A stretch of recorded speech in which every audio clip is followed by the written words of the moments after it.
Essentials of Data Transmission, Module 10, Digital Transmission.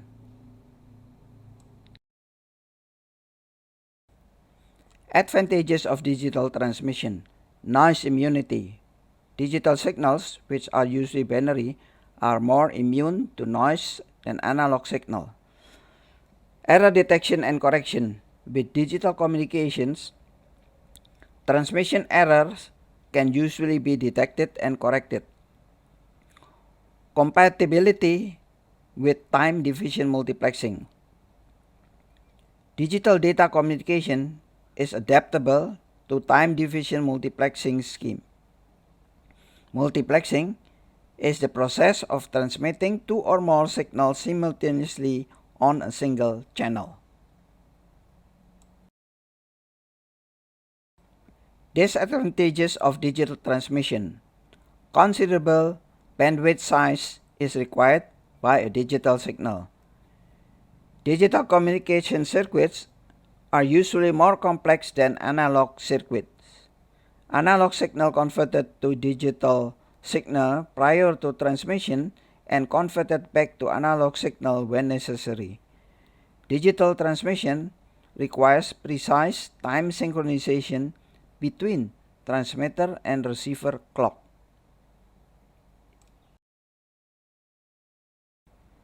This slide shows digital to transmission process.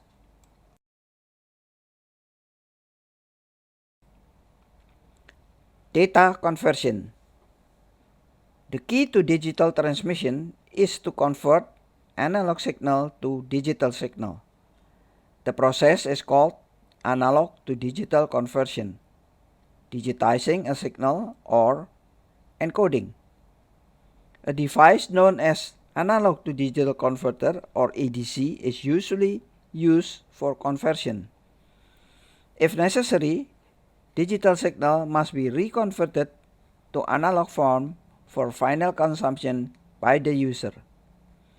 Translating a digital signal to an analog signal is called digital to analog conversion. The circuit used to perform this is called a digital to analog converter, or DAC, or a decoder.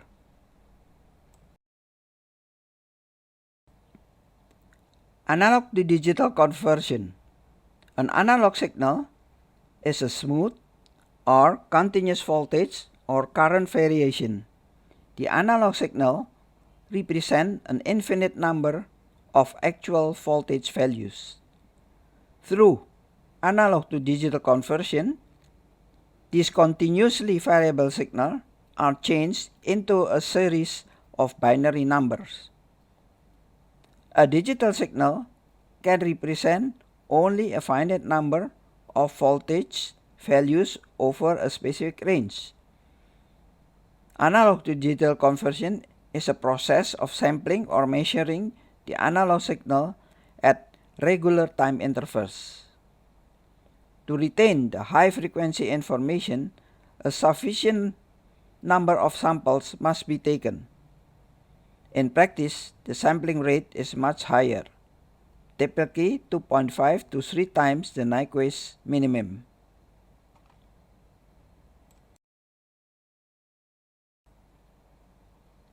These slides show analog to digital conversion process.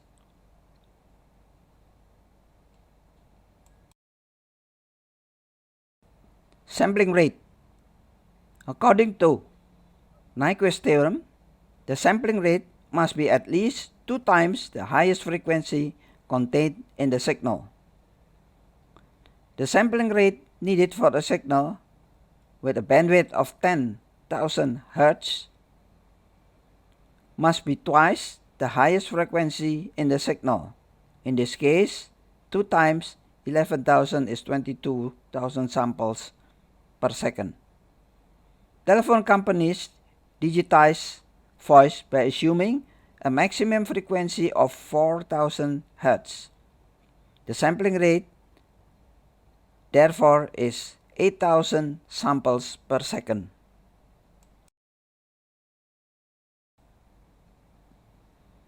This slide shows sampling rate for low-pass signal and bandpass signal.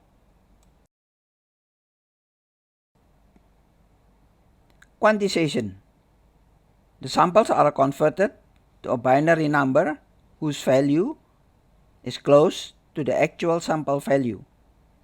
The process is called quantization. An analog to digital converter divides a voltage range into discrete increments, each of which is represented by a binary number. The analog voltage measured during the sample process is assigned to the increment of voltage closest to it. Errors associated with this process are known as quantizing error. This slide shows the quantization process.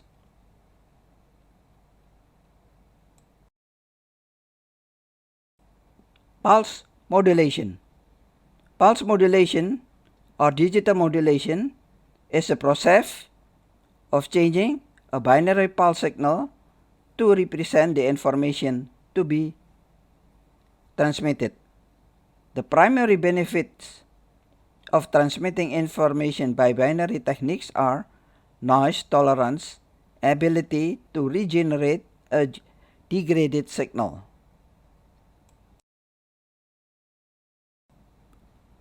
The basic forms of pulse modulation: pulse amplitude modulation, PAM, pulse width modulation, PWM, pulse position modulation, PPM, pulse code modulation, PCM, delta modulation.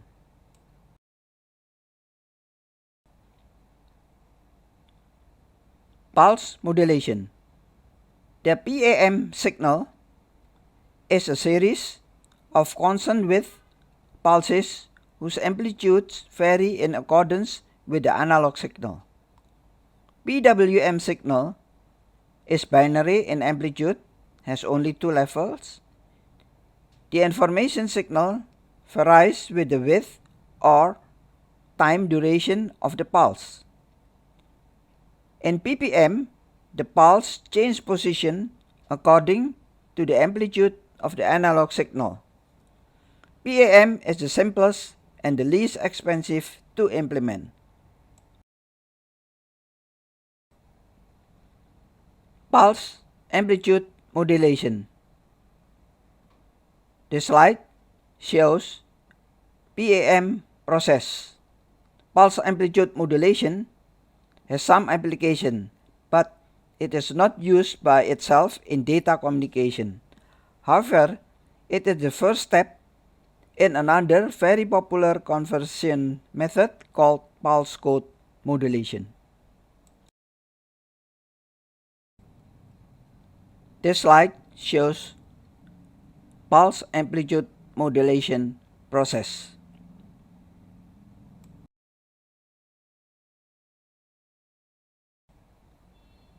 This slide shows PWM and PPM process. Thank you for taking Understanding Data Transmission course. I do hope that this course enrich your knowledge and understanding of the technical aspect of data transmission. The course has covered the fundamental theory that enables transmission of signals representing data through various transmission media. Mathematically, the linear approach simplifies the complex problem of transmission. Modulation techniques show how to carry great amount of data signals to their destination.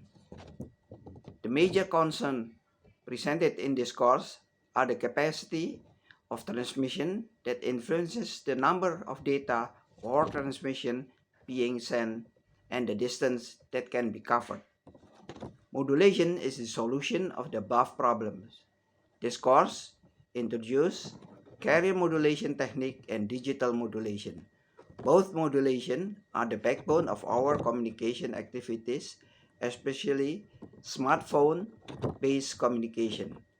I hope that understanding the technical aspect of data transmission, you will know the limitation and advantages of certain communication services. The topic presented is highly simplified and presentation is more on the practical view and qualitative description.